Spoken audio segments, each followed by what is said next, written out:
You're listening to Weather with Enthusiasm. Over the past few days, we can start to develop finally an appreciation for the GFS computer model.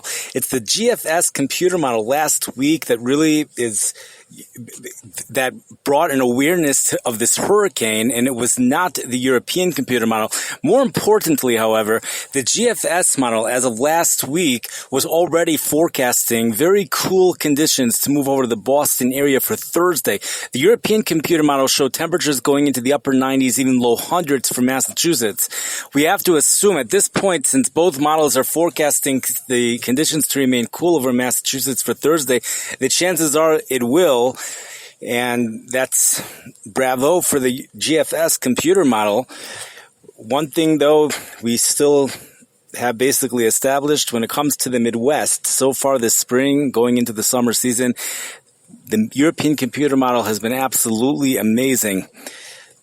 Its accuracy is really amazing. Also, in regards to going 3 to 5 days out, I think, even for the East Coast, 3 to 5 days out, the European computer model is doing really an amazing job, as we already pointed out for tomorrow. Basically, nothing has changed from what it said May 26th, perhaps even May 24th. I have to look it up again.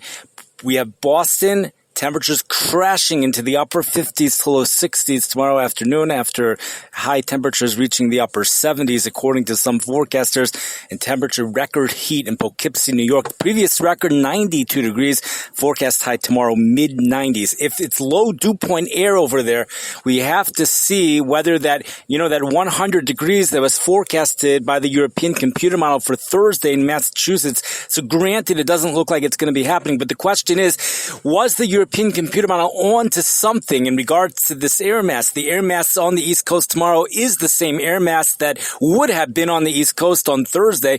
And some areas perhaps still will be within that air mass on Thursday. The Midwest here in the Chicago area comes to an end after tomorrow already.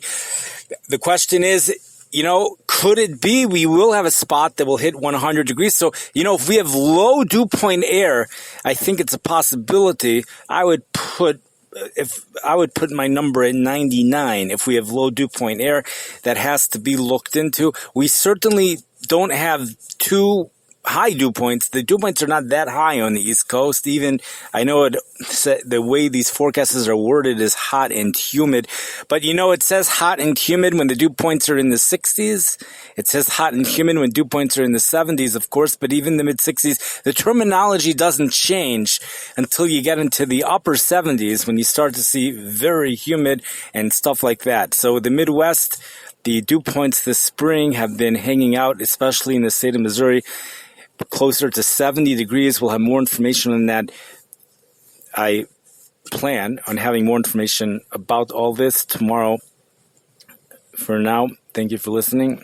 I wish everyone a good night.